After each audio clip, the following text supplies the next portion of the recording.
Hi,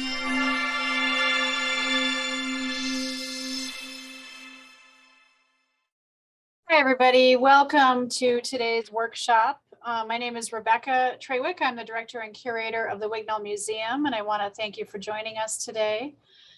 Today's workshop with Landyn Pan is presented as part of Collective Care Uncovering Identity. Collective Care Uncovering Identity is a collaborative series of programs developed by the Center for Culture and Social Justice and the Wignall Museum that bring together artists and community around issues relevant to the LGBT+ community and that look at the intersection of identity and the arts. Today's program is a part of a series of programs that have happened this week. So today we're super honored to have Landyn with us for day 2. And huge thanks to Landyn for spending so much time with our community. Before I introduce you to Landyn, I want to introduce you to Dr. Letty Romo, Director of Student Equity and Engagement and Collaborative Partner in Collective Care. Dr. Romo? Hello and welcome, everyone. I'm very excited to be here and thankful that you're joining us for this, what's going to be a very fantastic opportunity for us to engage in learning and discussion and engaging as we honor Trans Day of Remembrance. Before we begin this presentation, I wanted to go ahead and read the land acknowledgement. So with respect and honor for the lands where Chaffey College resides and the leaders who came before us, we would like to take a moment to acknowledge the Gabrieleño Tongva peoples, the original stewards of these sacred and unceded homelands. The Tongva people's history, languages, cultural traditions, and legacy continue to shape this region, and we recognize their continuing presence in their homelands. In the spirit of truth and equity, Chaffey College commits to uplifting the voices of Indigenous peoples, building an inclusive and equitable educational environment, and decolonizing the institution. We also encourage members of the Chaffey College community to learn about the land they reside on and the original caretakers and advocate for that culturally responsive action. Thank you. Museum of Contemporary Art aims to present diverse, innovative, contemporary programming that engages contemporary subjects, social issues, and artistic themes. Sometimes presentations may contain provocative or otherwise sensitive or mature content for some viewers. So today I'm very pleased to introduce Landyn Pan. Landyn is a trans, non-binary photographer and video producer based in Brooklyn, New York. Their artistic mission is to amplify the voices of queer and trans people of color through creating empowering and uplifting media. Their photography work focusing on queer and trans identities, trans bodies, and gender presentation has been seen in Dazed, ID, Logo TV, GLAD, Allure, and many more. As a video producer, they have covered events such as the 2018 election of Ilhan Omar, the 2018 VMAs, the 2019 Lollapalooza Music Festival, the 2019 Made in America Music Festival, and more. So please join me in giving Landyn a warm virtual welcome, and we'll hand over the platform to Landyn. Thank you. Thank you. Okay, Roman, if you could pull up the presentation, please. I know that some of the names I kind of recognize from yesterday from the artist talk. If you were there yesterday, welcome back. We're gonna be looking at some of the same works that I did, that I showed yesterday, but this is a workshop that's on building trust and relationships through photography with your subjects and models. So I'm a portrait photographer, so this is going to be from a portrait photographer's perspective, but this could apply to documentary filmmaking, narrative film, or even other styles of portraiture and art like painting and illustration, really anything that's collaborative. So and hopefully, whatever medium it is that you work with, that you could take away something from this. So I would also say that if there is a project idea that you have, or if you are, if there's a project idea that you have, or, if you kind of want to brainstorm along with this, feel free to do so. I would totally encourage people to participate and ask questions through the chat. I'll definitely be on the lookout for that. So yeah, for this presentation, I'm going to be talking more casually about my perspective as a photographer and my philosophy on photography. And that is that you should choose to create art in the community that you are a part of. So this is the reason why pretty much all of my work is on queer and trans stuff. There are a lot of stories out there, and I understand that like not every story is mine to tell. And I also believe that there is no one that can tell your story better than yourself. And I also believe in empowering marginalized individuals to be their own storytellers. So oftentimes photography and documentary film can be really exploitative when work is made from this perspective of an outsider looking in. You can really tell versus when something is more organic or authentic. I think that bias is always going to be there, but I think that there are a lot of ways and steps that we can be a little bit more intentional about it and minimize it. So let's take a look at the next slide. This is just a little introduction to my photography. We'll definitely be talking about some of the projects throughout this and kind of what I did in those projects to ensure that I had a connection with all of the subjects beforehand. So let's go to the next slide. So, you know, let's say you're starting a new art project and you're kind of wondering where to begin. I feel like you really have to intimately know a community in order to capture it well. And the communities that you're in are the ones that you know best. So, you know, to me, it's like, if I'm an Asian American person, how can I trust an Asian American film if the director is white? Or like if it's a photo shoot about trans people and there are barely any trans people on the production staff, like how can I trust that as well? I actually have an example of that. I modeled for this high budget photo shoot. It was about trans people in our stories. There were 4 models. That's that picture on the right, that's from that shoot. So that's not one that I made, but I was in it.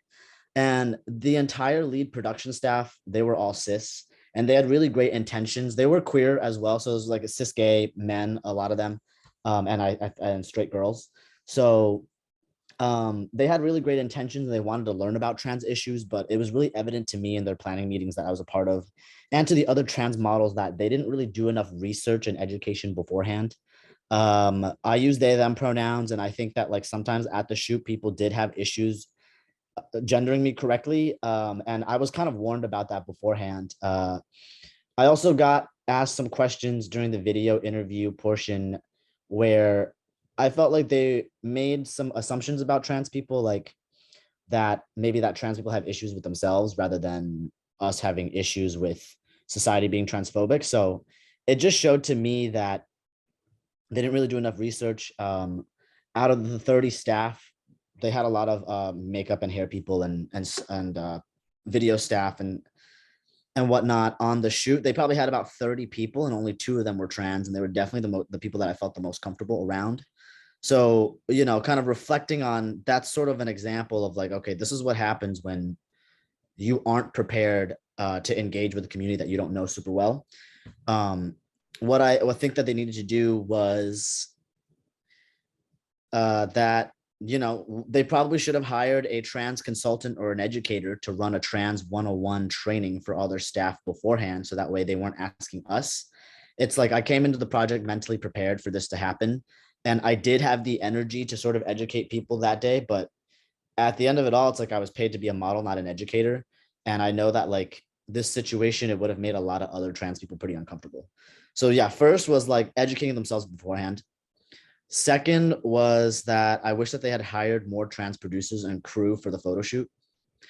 I wish that they had hired at least a trans lead person for the video crew because everyone there was cis and straight. And although they handled things very respectfully and from a well-intentioned place, I could, you know, they didn't really fully understand trans experience and a lot of stuff that I was saying. It was like their first time hearing about it. So after the photo shoot and more specifically the video shoot came out, my friend who was the other model kind of complained that they only included surface level things about that they had said in the video about their trans identity in the video. And my response to that is because as a video editor, you're only going to choose to edit in what you can understand. So it's like if the video editor didn't have a very broad understanding of trans experience and some of the things were too complex that they couldn't understand it, then they're not gonna edit those things into the video. And so as a result, the final product just wasn't as complex or unique, and it definitely felt more like a trans 101. So when I start the process of sort of thinking over what type of projects that I want to work on first, I just start to list out sort of what are the communities and identities and, however big or small that I'm a part of that mean a lot to me. So this could be location based. It could be about like my hometown, current city, my neighborhood, the school that I went to or go to. Could be about gender, sexuality, race, ethnicity, and it could also be things like hobbies and sports. Like maybe, you're part of a community garden and you want to make a film about that, or you're, a skateboarder, and a lot of different things. The stuff with sports is so interesting because I was also in a shoot where it was surfing related, and the videographer for this was a surfer. And so because he's a surfer, he knows how to anticipate when things are going to happen. Like he can tell, okay, that's a surfable wave. So I'm going to get my camera ready because maybe someone's going to catch it. And we were totally joking around saying like, okay, well, it's a good thing that he's a surfer too, because if he wasn't, maybe he'd be telling us to wax the surfboard like on the back of it rather than the front, or he'd like position us wrong or something like that. So it's like identity, like, broad, like big identity stuff aside, like even with things like sports, it's like when you do the activity, like how to shoot it better because you know what to anticipate and all of that. So yeah, if anybody has anything else to add to this list, feel free to put it in the chat. So in general, I just think, what kind of story do I want to tell? If we're talking about future projects right now, for me, that would be, I've been thinking about it, and it's like I've made lots of stuff on trans and gender related things. Now I'm thinking like, okay, well, my father is an immigrant. He's lived abroad in China my whole life. And we have a lot of difficulty communicating because of language barrier. And I know that this is something that a lot of people would probably relate to. So this story is something that's in my lane that I can tell because it's very personal to me. It's my family, it's my culture. Another one that I was thinking about recently has been maybe a short film about bisexual expansion. This is something I'm writing right now. And the setting that it takes place in is within boxing. I'm an athlete, I'm a personal trainer, I take boxing classes. So it just feels very natural and fitting. Like I know like the look and feel of that environment, and I can capture that authentically. So, things like a project that I haven't ever touched on is something that's related to Trans Day of Remembrance. I am a trans person, I am part of the community, but I've just never felt like that was my lane to make art about, since anti-trans violence usually affects Black and brown trans women and femmes, and me as this cis assumed trans masculine person, in most spaces people don't read me as trans, so in most spaces I feel very safe. So even though I am in the trans community, I felt like doing a project about that, it just wasn't really in my lane to do. And I see that somebody put disability and mental health on the list. That absolutely is something that should be on there too. Okay. So I think overall, the project that you're doing, it doesn't have to exactly be about you, it could be something that's broader within your community, but you should definitely be involved like in that community, whatever it is, as much as you can. And I'll explain a little bit more of that later. But overall, I think it's super important that that connection with a community that you're a part of is already there, because you can't really establish proper trust with someone no matter how good your intentions are. You're going to get uncomfortable models. You're going to get people who may not open up to you all the way. You're not going to get the most authentic story. And I also think that it's worth evaluating what type of gaze you bring into the project as an artist when capturing people of a specific community. There's always going to be bias, but the question is, what can we really do to minimize it? Next slide. So let's say you've decided on a topic that you want to create work about. Whatever it is, I think it's important to understand your role as an artist. Photography has the potential to be a really predatory space. I've had a lot of femme friends tell me that, like, someone offers to shoot them, but really it's just flirting.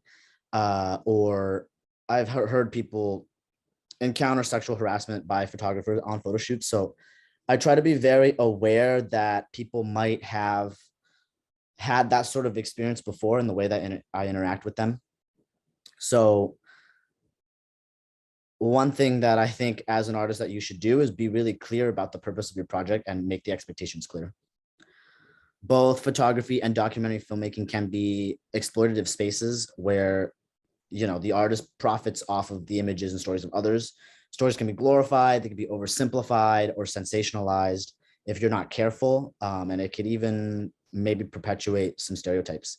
So definitely come to the subject or the community prepared and educated, either with your personal experience or connection, and lots of research as well. So the example would have been that photo shoot that I had been in prior.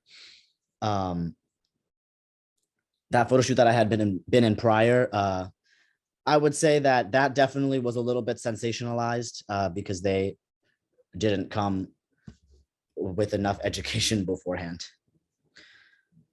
So, and then be respectful to the subjects and the community at all times. I feel like that's really obvious, but I've just seen so many artists.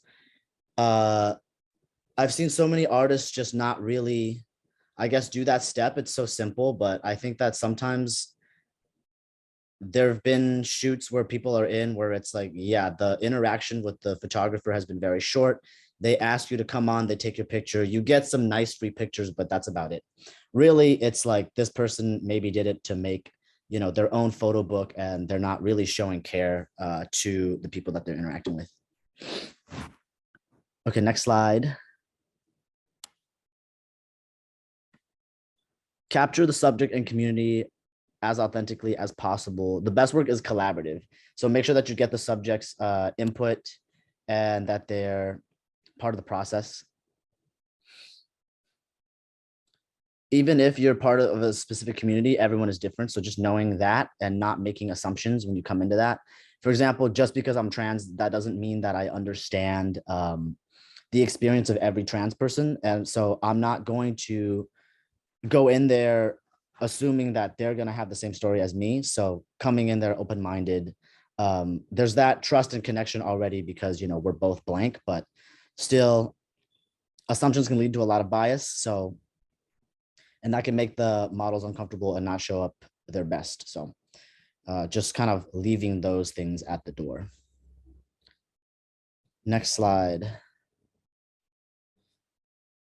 So some examples that I'll talk about. I have this series that I did earlier last year, and it's it's not trans, it's the Mask Heartthrob series, which is a caricature of masculinity, a queerified version of all of the iconic masculine heartthrob archetypes that we see on TV and movies that we had a crush on or that we wanted to be. So I came up with this project because I was reflecting on my own masculinity one day. I feel like as a trans masculine person, there's a lot of pressure to not perpetuate the same harm as cis men. And because of that, I think that I've seen between my peers and I that we will avoid certain things because we feel like it's masculine, and sometimes, we see that as conflated with toxicity, even though masculinity isn't inherently toxic. So I wanted to have this project that really celebrated masculinity in like a fun, playful way. So when I did the casting for this project, I wanted to find a broad range of voices in queer masculinity. I didn't want it to just be trans masculine people because I wanted to have the project sort of speak to the fact that masculinity doesn't just belong to men. It doesn't belong to cis men. It doesn't belong to trans guys. You know, it can belong to androgynous people, people who use she, her, or they, them, and people of all sorts of identities.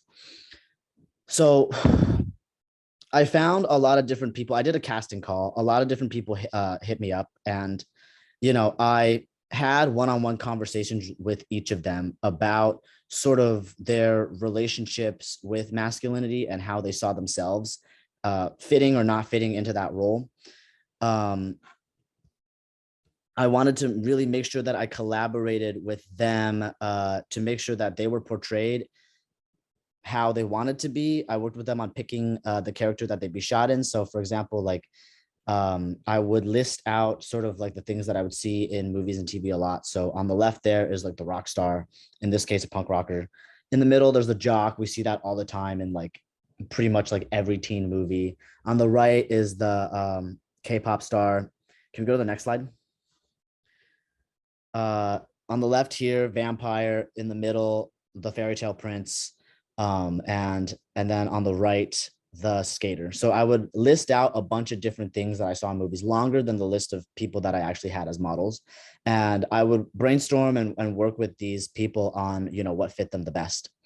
So if this wasn't a collaborative process, you know, I could have just looked at the person's picture and be like, okay, well, you're cute, and assign them characters and then never talk to them. But I wanted it to be collaborative. So, you know, we had ongoing discussions, and everybody here also worked individually with our stylist to make sure that the clothes that they had made them comfortable. So they came into the project knowing what it was, like that it was going to be everyone playing into this masculine character, playing that up that masculine side of them. But I wanted to still let them have control over like what that looked like and what that meant, and the clothing, so that they felt real and they felt good about it being published. My other example on the next slide is my series Trans and Gender Nonconforming Naked Paint Party. This was a project. I shot 50 trans people over 6 or so photo shoots. Each group had 5 to 15 people in it. The shoots were 4 to 6 hours long. And, you know, in order to establish trust, we would always start out with a group discussion about bodies, body image, dysphoria, really anything that the participants wanted to talk about. So that way they could establish trust with each other. And this was also our time to talk about consent and set ground rules. So that would always be the first hour of the photo shoot. The next hour or two was the actual painting. Everyone strips. I myself also strip, so that way I get on the same level as everyone else and lessen that power dynamic, just because as the photographer or the creator of a project, there's always going to be this inherent power dynamic, or that's a lot of times assumed. And I work really hard to sort of roll that back a little bit and make it feel really collaborative. Like, this is my project, but this is yours as well. So that was one thing that I would do to make people comfortable in the beginning. And even before that, I would have a sign-up form for participants that had them answer a lot of questions. First, I had a long statement on this form about the origin story of my project, you know, what it meant to me personally as a trans person, what my intentions were with this, and also stated that this project was not sexual. So this was probably like a 1.5-page Word document worth of words. I was very vulnerable with the models or the people who are interested in the photo shoot about my story. So in turn, they would feel safer being vulnerable with me. And the questions included, what is your relationship with your body as a trans or non-binary person? Examples: I feel dysphoric because of a body part. I feel more dysphoric because of hormones than before. I've suffered from an eating disorder or self-harm because of dysphoria. I feel stigmatized for not being trans enough.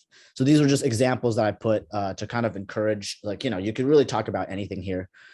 Another question I had: what's your opinion on trans representation currently? Name the good and bad and what you wish to see. What makes you feel affirmed and validated in your body? How do you cope / what do you do to heal from the ongoing traumas you face as a trans and or non-binary person whose body is constantly stigmatized? And then the last question was, why do you want to be a part of this photo shoot and what are your expectations, if any? And these questions are okay for me to ask because I'm trans myself. I feel like that kind of has an automatic trust there. And especially after like, basically I answer all of these questions like in my artist statement of why I'm doing this project. This photo shoot, we can go to the next slide. So you could just see some of the images that came up from this. This photo shoot would look very, very different if I wanted to just photograph naked trans people. Like if I was just like, all right, like everyone has like a 15-second time slot.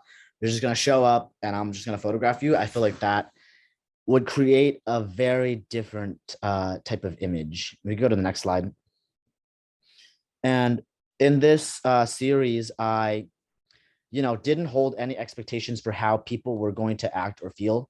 So a lot of the pictures are very joyous, and it's because, over the several hours that all the participants spend together, we really get to let go and relax over time and really like, I guess, get to know each other in this space. And so sometimes joy was very natural in this space. We go to the next slide.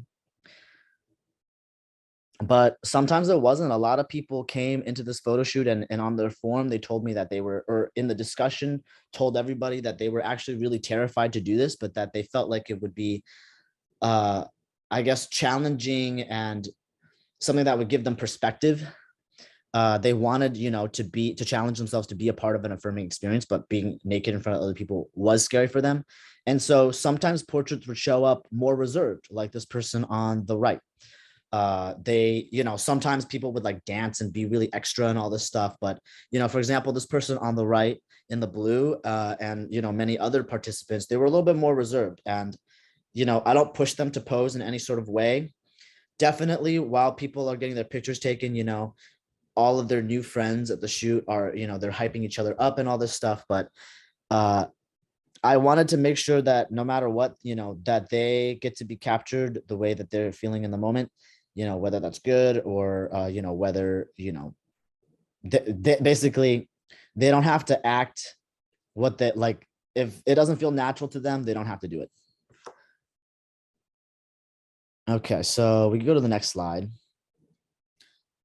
So starting the relationship with the subjects in your photos starts with reaching out. So again, being clear about your project and intentions and timeline. This is going to come off as really professional. I feel like I get a lot of DMs where like sometimes people are like, oh, let's collab. And it's just one sentence. And it's just like, I have no context for what any of this means or what you want from me. Like, and like people have said, sometimes, especially my femme friends, it's like, well, if some random guy is like, hey, like, let's shoot sometime, like they're probably flirting and they don't really care about the photography that much.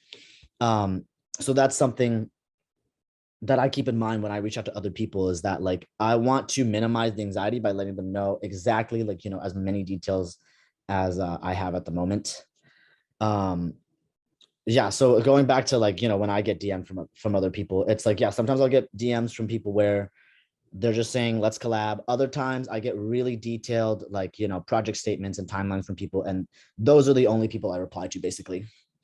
Second thing when reaching out is definitely consider compensation. If it's a personal project and it's low key and it's local, like, if I'm a trans person, it's like, oh, I want to do some trans portraits of whatever, a lot of times people don't mind doing it for fun, especially if they believe in the vision. If it's something commercial, I think that people should absolutely advocate on behalf of the models for fair compensation. And then if the project is something that you think that you're going to make money off of later, I would definitely consider back compensation. So for example, giving the model a percentage of the money that you make off of their photos, or, donating it to a cause that you choose with them or something like that. I've definitely done photo shoots before where, the artist is selling prints, like where they shoot me and they're selling prints, but like, the 100% of the proceeds go to a Black trans organization. Then to me, it's like, all right, yeah, that's fine. I'm cool with doing that for free. If that's what you're doing and I'm getting like a cool picture out of it. So just kind of be aware of that and also take into consideration, I guess, the dynamics in your compensation. So for example, if I'm a trans mask person, one thing that I ran into as an issue, not really an issue, but a limitation for me when I did the naked paint party was that a lot of the people coming into the projects were also transmasculine or AFAB, because I felt like it was because the project was by me. They felt like they related to me and my words because they are also assigned female at birth. And so not as many trans femmes showed up to the shoot. So it's like, if I were to want to work with a trans femme person as in more of a collaborative dynamic, I would definitely want to compensate that person really well to be part of this project, part of like the planning and the production. I always encourage that people really get to know their subjects. This seems really obvious, but it definitely is not something that every photographer or documentary filmmaker does. So, do at least like a 30-minute coffee before and or after. Like, you don't always have to be talking specifically about the project, but I think you should just get to know the person. And this will really help you assess each other's vibe and know whether or not you're even a good match as collaborators. Definitely, if you have the time, chat with them while they're shooting and find ways to connect and relate. It doesn't, again, have to be, whatever the photo subject is, but maybe, you find out, oh, we both love traveling, or we've both been to this place in the past, or something like that. And get involved in the community that you're photographing for a period of time before the art project starts, and ask for feedback. So next slide. So in terms of like getting to know people, that's just something that's really important in order to get people comfortable. That could take a little time, or that could take a lot of time. It really depends on like who you are as an artist. I know some people are shyer than others. For me, if I can afford to take the time with photo shoots, I will take the time. For this series, this is a trans couple series that I did. I got people in at 2-hour blocks. That is really a luxury. Because sometimes if you're in a commercial photo shoot, maybe you really do just have 15 minutes with people, and that sucks. But there's always going to be downtime where I really try to squeeze in conversations with the models that I have. So with these couples, they were in 2-hour blocks. I would chat with each couple for the 30 to 60 minutes that it would take them to get makeup done or get dressed. I just sat there like we were friends. Like, we would talk about, first, usually as an icebreaker, I would ask, kind of like, how did you meet? And then we would just have casual conversations about whatever, whether that was, traveling, or like, events that were going on in the city. I don't know. Sometimes people would talk to me about surgeries, or like, basically it's like, I let them lead the conversation. I would ask questions with curiosity, but I let them lead the conversation into whether or not they wanted to be more casual or more deep. But yeah, we just talked as friends, and I'm still connected with a lot of these folks. Let's go to the next slide. Just to show more photos from this series. So, really talking to them, and as a friend, I feel like gets them really comfortable in front of the camera. They're couples as well, so it's like they're already with somebody that they know, so they are already a little more comfortable to begin with.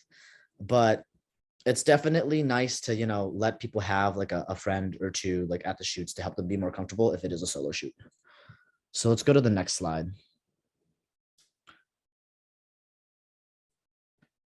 Next slide, please. Thank you. I mentioned earlier to get more into the community, if you can, of whoever you're shooting. So for example, I am queer and trans. Well, here, let me backtrack a little bit. I would say, let me backtrack a little bit. I'm going to explain this series real quick. So this is a series that I did on Brooklyn drag and burlesque performers, all who were queer and non-binary or trans. The concept for this was that I really kind of wanted to show like their campiness and portray it in a series that I didn't really name anything besides like queer serial killer series.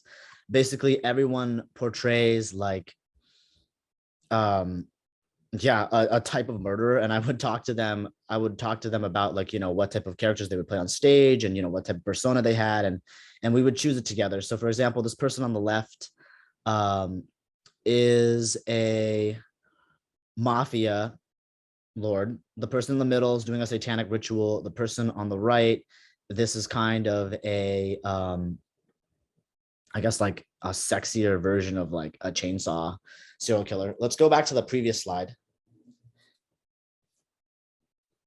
Person on the left here is like some sort of Dexter, like TV show-esque, like, you know, take your body apart type of murderer. The person in the middle, they actually already had an act where they were a, I guess, housewife who ends up killing her husband. So I'm like, okay, that's funny. Like that works for this. The person on the right is an arsonist.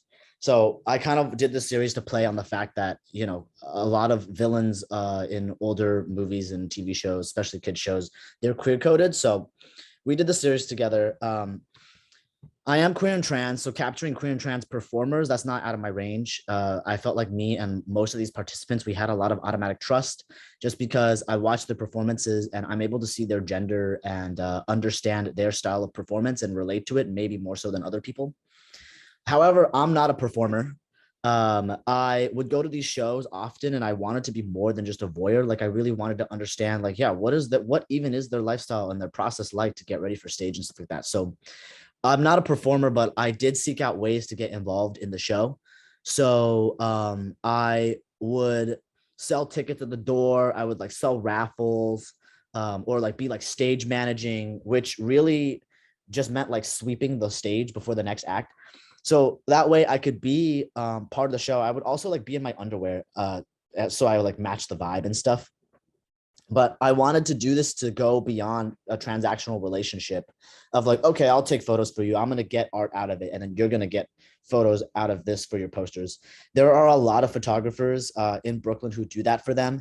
And I just wanted to have relationships with everybody in a deeper way. So being involved in these shows, it was really fun because, you know, I would get to go there early. I would be backstage. There was this mutual feeling like I'm part of it and I'm there to support them in whatever ways that they need while they're performing. So this was really like a genuine interest of mine in the scene, and it really helped to build mutual comfort. So let's see. Yeah, I guess that's just kind of my example of like there are ways that you can get to know the people that you want to get to know better. A lot of these folks, I would probably have seen them perform like 5 or 6 times before we shot them. So it's not like we even needed to ask that much, like, oh, like, oh, you know, what type of character are you? It's like, no, I've seen it and I can make my own suggestions based off of that. And then I would say, you know, someone who would be even better than me at capturing them would be another performer. There are performer photographers out there who do both. I feel like they would definitely have a different perspective because it's like they really have the internal perspective of how to get ready and what it takes to get on stage and you know, all of the self-talk and pep talks that you have to do for yourself. So that is somebody that I would say would be even better at capturing a series like this. Okay, next question. I'm sorry, next slide. I see a question or two in here maybe, and I'll address it at the end. Another slide. So we're almost done with this part, but just to kind of round out some best practices during the project, take some time to chat, you know, with the model during their day. Take some time to chat with the model like before or during, you know, about their day, about anything. Try to make the time for it. Especially if it's your first time meeting, like you didn't get to do a call or a coffee beforehand. Allow them to bring a friend to make them feel more comfortable. And then one thing, I actually do this too as a fitness trainer, is to meet them at their physical level. So that way your eye line is always matched. So for example, if they're sitting, you're sitting. If they're standing, you're standing. If they're on the ground, you're on the ground. At least when you're talking to them. If you're shooting and you need to get different angles, it's a different story. But when you're having a conversation, like try to match their eye line. I feel like that really shows that you respect them and that you're in a collaboration with them rather than, you know, if they were sitting and you were higher up, that creates a little bit more of like a dynamic where it's like you're in charge. So I always try to match that and be intentional of that. That is something that's, I think, subconscious. And then as I'm taking the photos, I usually like to show people the pictures as we go along, you know, get a sense of what they like and what they don't like, and make sure that they're comfortable with how you are depicting them. Next slide. After the photo shoot, if a model is uncomfortable with a photo that you have posted, offer to take it down. This has happened to me before, especially with the Naked Paint Party series, just because it is so sensitive, because it's like people are naked online. Um, Sometimes, well, there was one instance where somebody asked me to take down a photo because she wanted it edited in a certain way. And I didn't really understand what she was talking about, but then I would take a step back and just remind myself that like whatever she's seeing is what she's seeing, and this is a picture of her, so you need to just listen and take it down. So yeah, if you get asked to take something down, do it. I've definitely had I've heard of people who don't, and I think that's ridiculous. Even though it's like I take release forms to just legally protect me. I have the legal right to post these photos. Like I own them. The person that is in the photos doesn't own them, but I think that it is morally wrong to use the person's image against their will. So if somebody asks you to take it down, just do it. Even if, it's a hit to your portfolio or whatever. At the end of the day, it's someone else's image. And how would you feel too if you had a horrible picture, or if you thought that this horrible picture of you existed out there without your consent? So depending on the sensitivity of the subject, ask the models to double check and approve their own quotes for publication. I know that I just feel like in interviews with, me and my friends, when we get interviewed for publications, either as artists or like, if at an event or something like that, the journalists always promise that they'll like let us check the quote before it's published, and they never do. So I definitely make sure that that the models do get to see what's being published about them, or that they are approving everything within this page is okay, and maybe the publication uses a part of it. I just make sure that like nothing, basically that like no one is publishing something that they didn't say. And then lastly, if you wanted to, you could have a show or an event that's in person to connect the people that are in your artworks. If you didn't have a group photo shoot like Naked Paint Party, like the trans couple one, all of them did it separately. That one I didn't have an event for. I actually did have events for Naked Paint Party where people could go to and stuff, but for the online publications, when that gets published, I kind of just use that to connect people, like, hey, like just making sure like this other model of mine who played this person in the shoot, like they really said something that I felt like you would resonate with. So I kind of try to go out of my way to connect people that I think would get along in these photo shoots. Because at the end of the day, art is about connection and relation. So that's it for my presentation. In general, take a genuine interest in your subjects. I feel like if you don't have a genuine interest in your subjects, that is just not the project for you to do. There's probably something out there that you maybe connect better with. Do your research, know your lane and what's not your lane, collaborate, treat your subjects like people, and be patient and take the time to learn and to create. Creating art is about the process just as much as it is about the journey. So if anybody has any questions, I'll take them.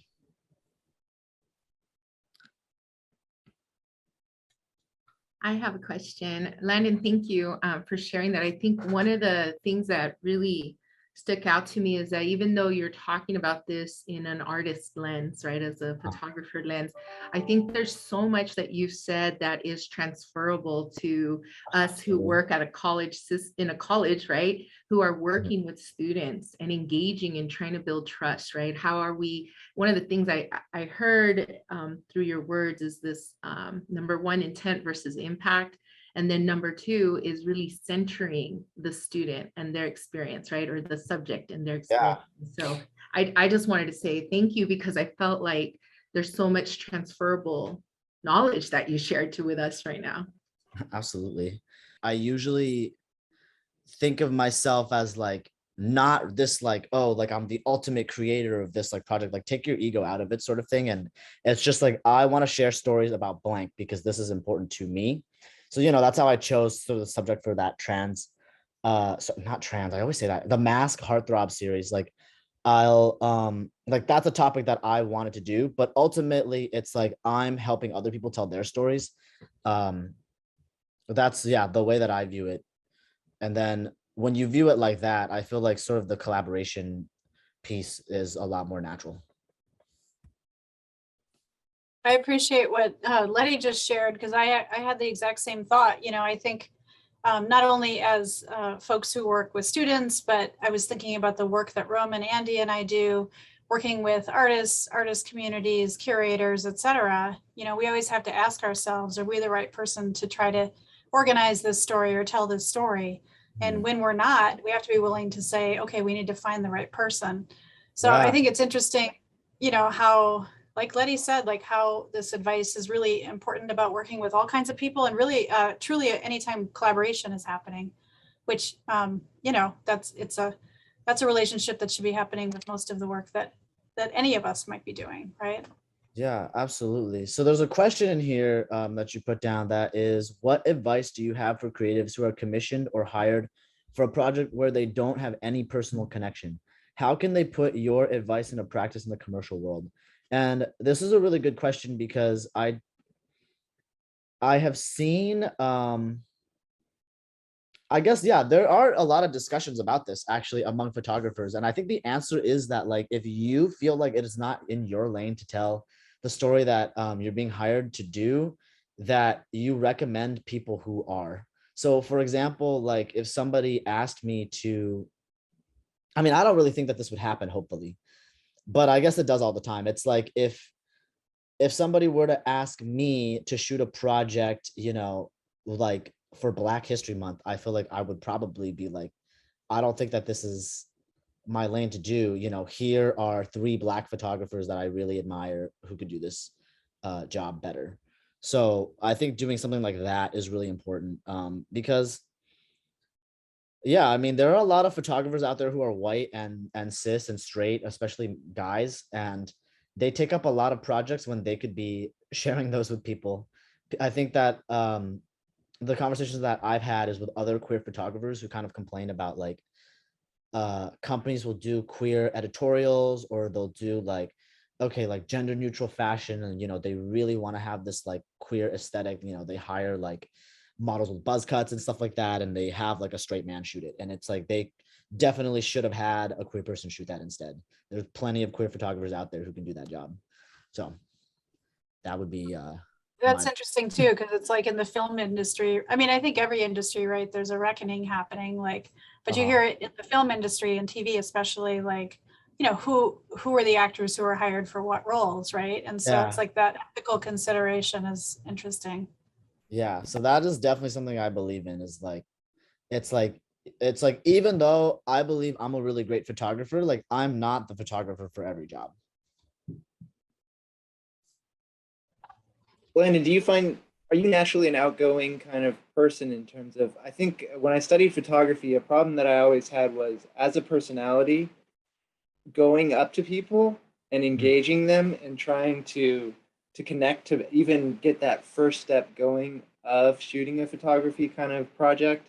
Like, do you is it something you've had to work at in order to be at all comfortable with going up to strangers, with engaging people, with like opening yourself up, just even on that basic level of just having to like talk to people and ask them, like, how do you start the ask, and how do you like build up the I'm definitely shy at first, but not I'm shy initially, so it's like I've never actually approached anybody in person like that. Usually I'll initiate contact with somebody via usually Instagram.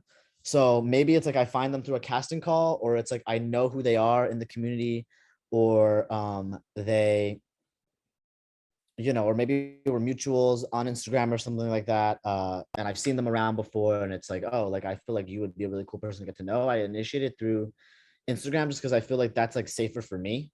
It doesn't feel as awkward. So yeah, it's Instagram first, and then I know for me that my strongest suit is one-on-one interaction.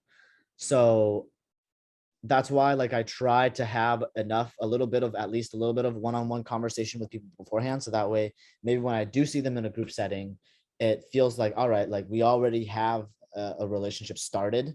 It's not like, I'm like this brand new person, like thrown in the middle of a party or something like that. So, but that's a great question. I think that there's many ways to do it. And a lot of photographers are shy. So yeah, I think it's totally cool to reach out to people via the internet first and then, connect with them however you are comfortable. Thank you. Yeah, that makes sense. And it ties back into the idea of, starting in your own community. I guess that awkwardness isn't as awkward if Yeah. it's part of a community that you feel comfortable with. Yeah. Oh, you know what? I would also say that whenever there's a new project, I would start with like your friends and sort of people that you already know first. That way, like you both have mutual comfort with them. Like, it's like on your end, if you're the artist and you mess up, but it's your friend, nobody really cares. There's not really that pressure there. And then it's like, all right, maybe once you have a couple products from that, and you post about it. This example really works, I think, with my queer serial killers series. It's like I met that first person online. I didn't know them at all. Having that one-on-one one-on-one interaction was really good. But we were mutuals first, I guess. So it felt like I wasn't just totally reaching out to a stranger. It was like, oh, like they follow me because they see my work and they like it. So, they'd probably be down. So I guess they weren't a friend, but it was like after I met them, they introduced me to a lot of other people, and it's like once you shoot two people. So I shot their partner second. So that was really nice because it's like, oh, well, I met your partner, we could talk about that as a point of relation. And then after that, it's like, well, I have two photos from this series now. Now that I have two photos, it's like other performers that see it, even if we're not really friends, they see it and they want to be part of it. And I would say that like going to the shows too helped with that interaction, because it's like the more you see people, if I see this person at this same show every Wednesday, but they're doing a different act, it's like we start to familiarize ourselves with each other, and having a role there, like then it's like, okay, well, I'm the person that sells tickets, so it's like you have to talk to me for some reason. So that gives me sort of, I guess, like a way to communicate with people, because it's like, well, I have a job here, so I have to talk to you. I think that's a good sort of technique too.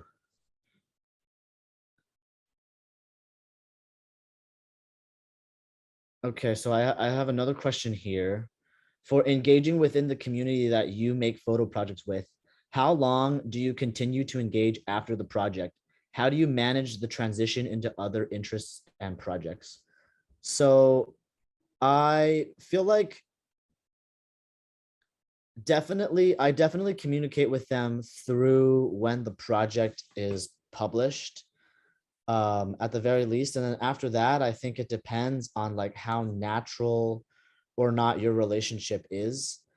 Um, right? Like some people we're gonna get along with more than others. So if if our discussions felt really natural, I'll definitely check in with them, and see how they're doing. But if not, then it's just kind of like, thank you, so much for being a part of this project and stuff like that. And then we may not talk to each other.